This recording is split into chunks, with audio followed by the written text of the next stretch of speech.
Security crisis, President puts top cops on notice.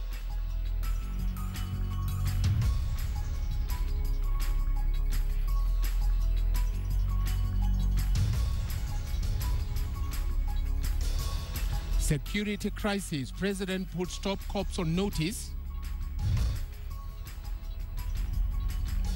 Prison break, hardcore criminals on the loose in Tana River. There was a walking stick, which he said it should be handed over to the president. A gift from Mzee, why family won't allow Kibaki to fall down. Shida ambazo zinaendelea namna hii ni shida zangu. Shida ambazo za pande hii ni shida za Kidero. Still in this newscast, behold the government of Machakos.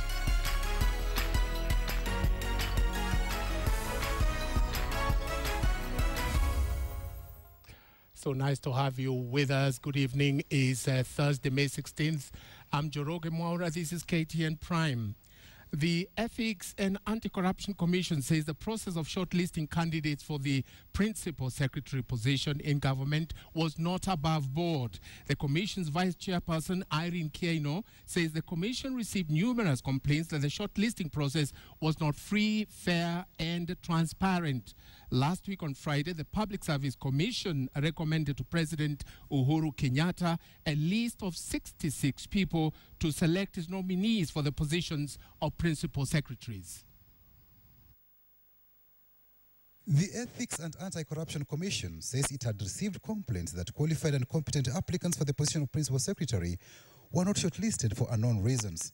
This revelation put to question the suitability of 66 people the Public Service Commission recommended to the President Friday last week to develop his list of nominees for the positions of principal secretaries. The recent process of shortlisting of applicants for the position of principal secretaries, where ESCC received complaints that the shortlisting process was not carried out in a fair and transparent manner.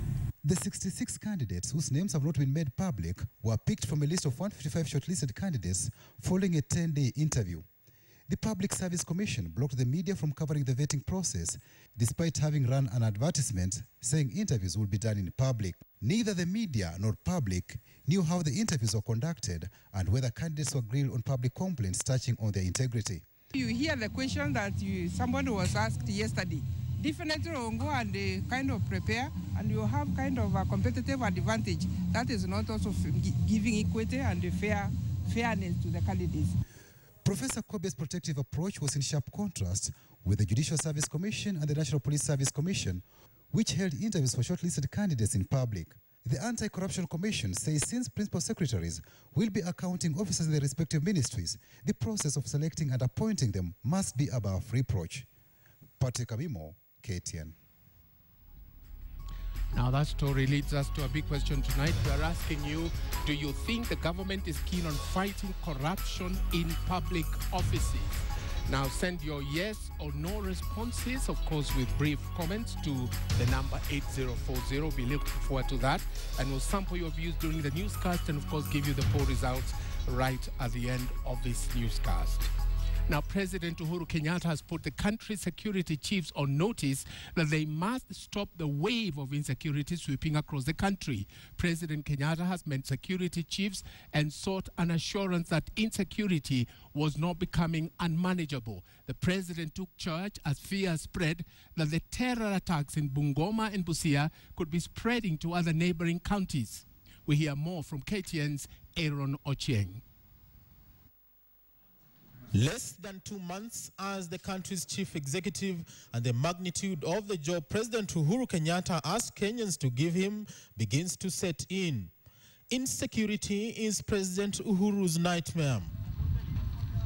This follows the emergence of criminal gangs in different parts of the country that has so far left several people dead and hundreds maimed. It is this development that prompted the meeting between the president and top security chiefs that included the Inspector General and all provincial police bosses. Sources at the meeting say the president was hard on the police chiefs as he demanded answers to the rising cases of insecurity. The president assured Kenyans that his government will not spare any effort in addressing security challenges in the country. The head of state pledged the government's full support to the National Police Service that will include funding to meet immediate security priorities in order to effectively enforce law that he said will facilitate the delivery of pledges the Jubilee coalition made to Kenyans, especially making the country safe. And immediately after the State House meeting, the security chiefs converged at CID Training College in Nairobi. Top on the agenda, a strategy to restore law and order in the country immediately and to contain the marauding gangs, something that the president may have wanted an immediate reply. The security sector has been poorly, or rather lowly resourced, and this has affected their performance on the overall. Because if you look at facilities like vehicles, following the increase of the number of districts from about 100 to 300, it was not accompanied by resources to cater for the police. Sources close to the meeting also indicate that the president asked the police chiefs to come up with a smooth transitional strategy that will usher in country security chiefs under the devolved system. Aaron Ocheng, KTN.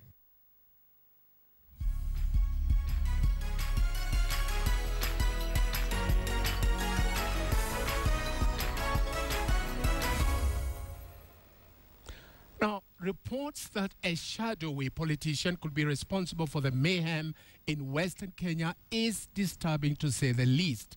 That a civilian can't recruit and bankroll a terror gang without the knowledge of security agencies is both scary and shameful. Scary in the sense that the gang is only focused on killing without stealing anything from the victims. Shameful in that the gang continues to attack at will with no meaningful arrests made so far. So far, at least 12 people have been killed and several others injured in attacks attributed to the mysterious gang. The motive of the attack remains unknown. All allegations that the motive of the attacks that have spread to Busia and Trans Nzoia is political is gaining currency. This country is not new to politically instigated violence.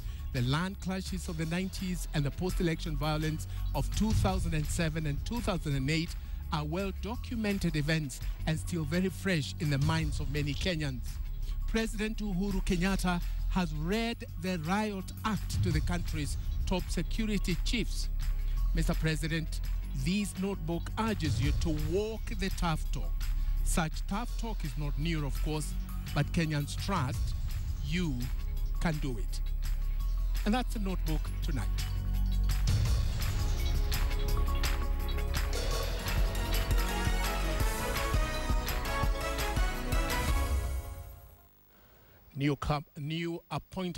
Newly appointed cabinet secretaries got off to a running start. Just a day after they were sworn in, a section of the cabinet secretaries reported to their new offices, ready to take up their new responsibilities. The cabinet secretary for Education, Science and Technology, Professor Jacob Kaimenyi, advised public universities against starting new degree programs without putting in place the necessary infrastructure and personnel to run them. He spoke when the heads of all public universities and colleges paid him a courtesy call in his office at Jogoo House today. Now, Information, Communications and Technology Cabinet Secretary Fred Matiang'i urged Kenyans to embrace the culture of discussing issues candidly in order to enhance service delivery. He said this at the ministry's headquarters, where he was introduced to senior staff. The cabinet secretary said they would welcome advice as they embarked on their new role. 15 cabinet secretaries were sworn in yesterday. President Uhuru Kenyatta has put together a cabinet loaded with academic degrees and professional private sector experience, much like the 1999 dream team of 6 technocrats appointed by the then President Daniel Arap Moi to resuscitate the economy. And the demands on Uhuru's cabinet are almost similar to those on Moi's dream team. Will they be able to navigate the treacherous political minefield and the entrenched bureaucracy, or will they crumble like the dream team did? We hear more from KTN's Noah Otieno.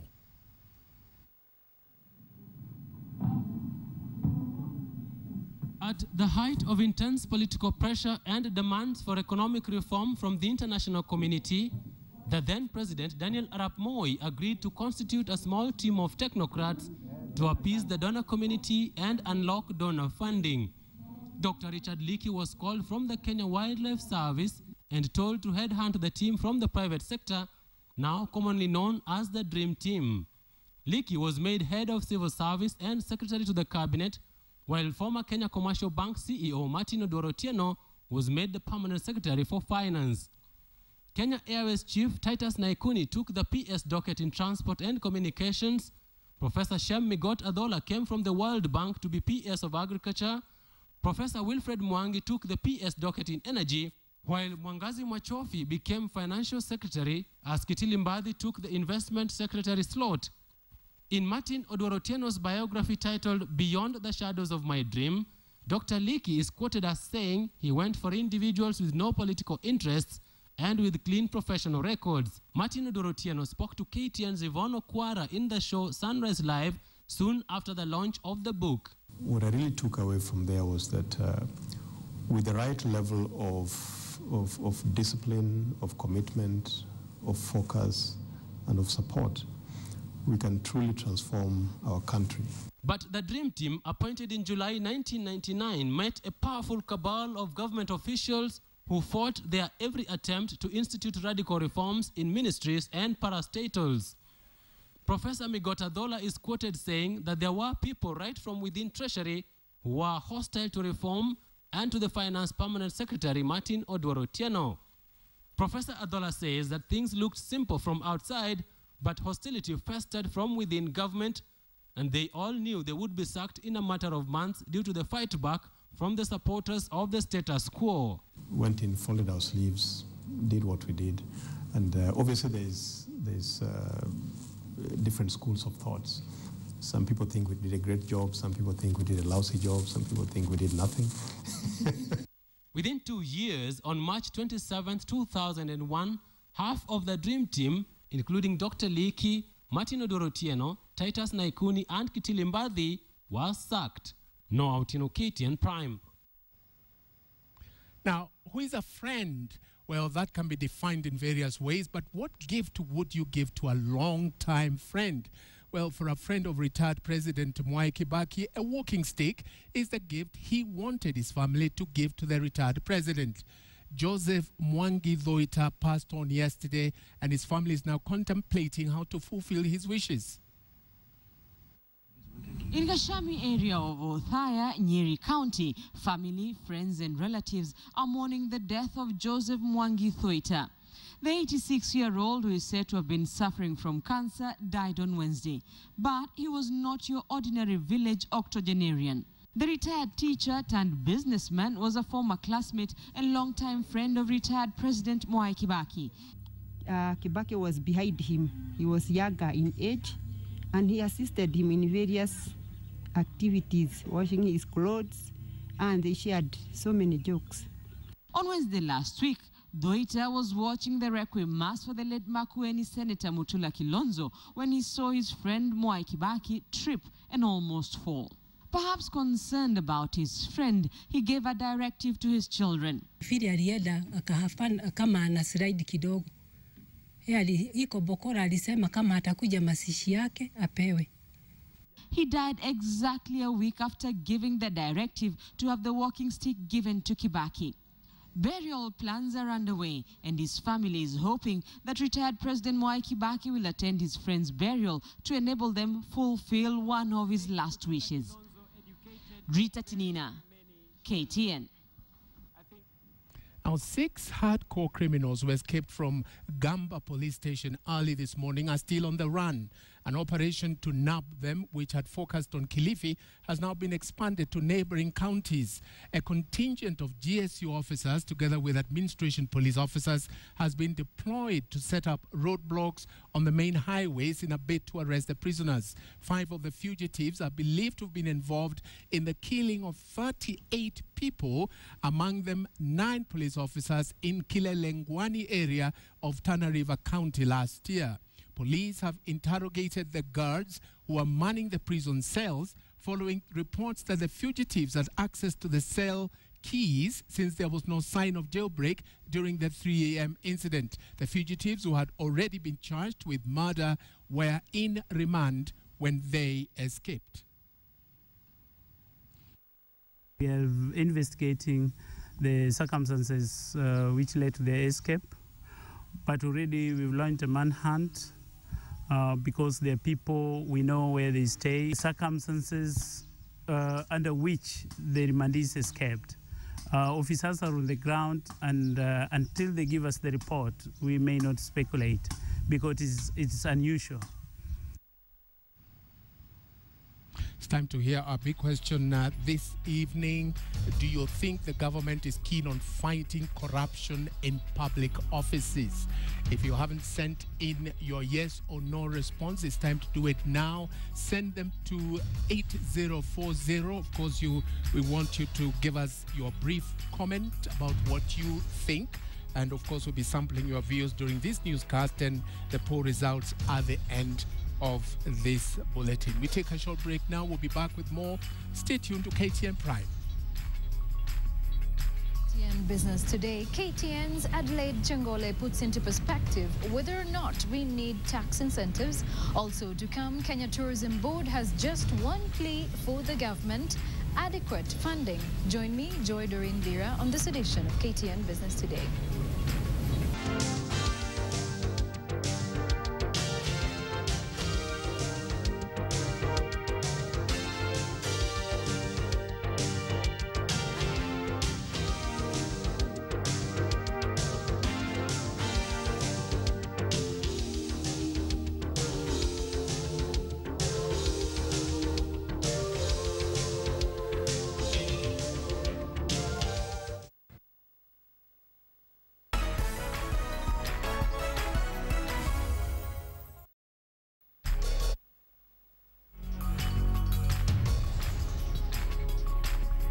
Welcome back to KTN Prime. And if you're thinking of investments, well, they don't come better than this.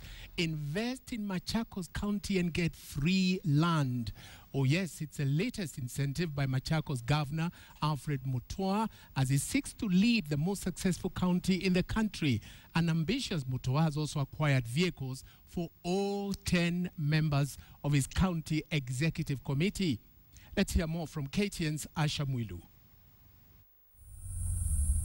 The Machakos County flag was flying high and the man of the day was in action.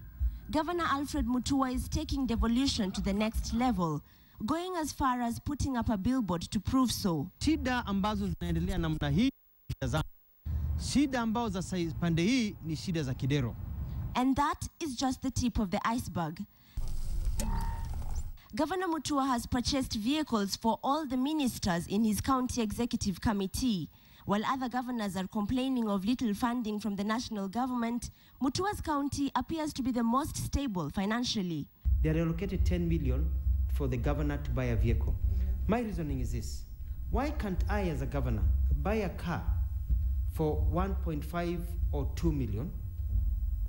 Instead of one car, I get 5 cars. Or I buy 2 vehicles for 5 million and 2 ambulances. Mutua also becomes the first governor to open up his county to foreign investors.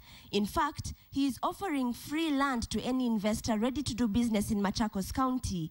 The first ever Machakos Investors Forum that kicked off Thursday attracted more than 1,200 local and foreign investors. We've got huge trunks of land that are just sitting, prime land, with goats and cows, you know, and chicken and just grass.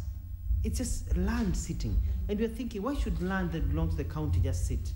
Why don't we transform this land into money? Mutua's aggressive approach towards devolution has, however, earned him a fair share of supporters and critics. Some have argued that the governor has overstepped his mandate in some areas, such as being referred to as His Excellency during official functions in Machakos. So we are the county government of Machakos, and we have the national government that is run by His Excellency, the President of this country. So we are actually a government. You look at the portfolios, we have departments, cabinet, and everything. So we run as a government. So it is an American model. Determined, ambitious, overzealous, go-getter, you may call him whatever you want, but the message from Governor Alfred Mutua is clear, that once you cross that boundary, the pace and tune of devolution and development will be very different from the other 46 counties in the nation. Reporting from Machakos County, I'm Asha Mwilu for KTN. Ever creative and resourceful Alfred Mutua. You are tuned into KTN Prime. We're taking a short break now. Very shortly, we'll be hearing KTN Business Today with Joy Doreen Bera. And of course, in this newscast later on, we'll have Nick Mutimba with today's sport. Stay tuned. In Sports Today, we'll be telling you the results of the ongoing Prisons Athletics Championships, and of course the ambitions Thika United have both in KPL and Top 8. Lots more, of course, the goals scored by Chelsea and Benfica in yesterday's Europa League. All that on KTN Sports Today. For a start, to cater for the items that assist the police officers to combat the emerging sophisticated crime, as about $1 billion shillings has been provided to buy bulletproof vests and other items that are required. For instance, in places like Northeastern, where we are facing serious challenges with the Al-Shabaab.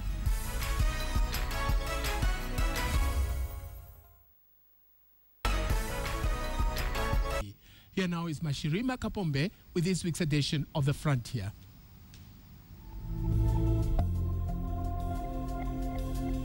In major cities across the country and urban areas, what most people need is a fancy building with a sign that says hospital here, to trust that the medical personnel will treat them. However, even then, some still have doubts. But perhaps they would have a different thought if they had to see a doctor whose wards are within his manyata. The day has just begun in Laisamis area of Marsabit County, and each one seems ready to tackle the day. At Mzeraduma's homestead, people are slowly streaming in, but there is no ceremony here. His homestead doubles up as a hospital where he makes his morning rounds, checking on the patients in their wards. Others wait patiently for their turn outside their Manyata wards as this village doctor makes his rounds. He does not have a lab coat or fancy surgical gloves, but his patients don't seem to mind. His fame in this area precedes him. Nasiligu is one of the women whose hope of having a baby seems to have been lit since she came here 3 months ago.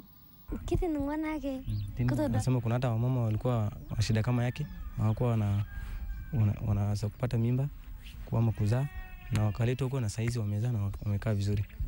But it is not just pregnancies that this man seems to be dishing out. Other illnesses like ulcers are said to be healed by simple procedures just like this one. Anafaidisha sana kwa sababu wengi wamepona. Kuna watu unapata mtu amekuwa kama wazimu, mtu anakutetwa kama wazimu, akipiga nduru, unakuta hata mtu hata anapotea. Lakini the moment ataletwa kwake yetu, anaanza kumhudumia, amfanyie daktari wake, anampatia madawa, kuna madawa zake za kienyeji anampatia, unakuta mtu amebadilika.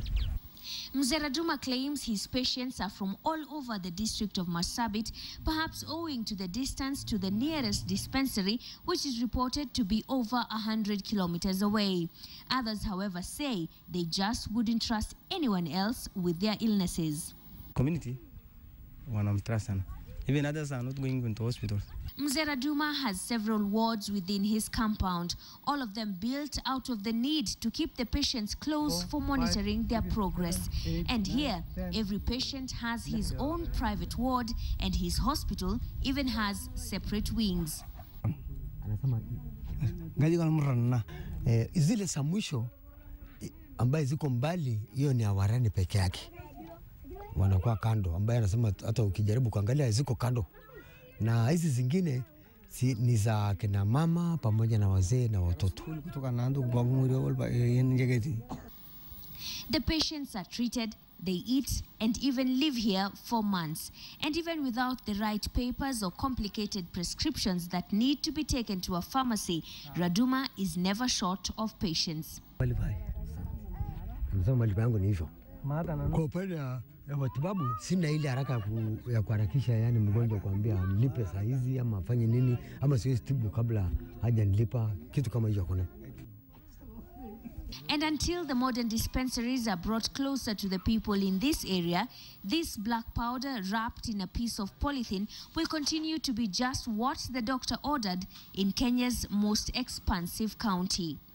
Mashirima Kapombe, KTN, Laisamis for the Frontier.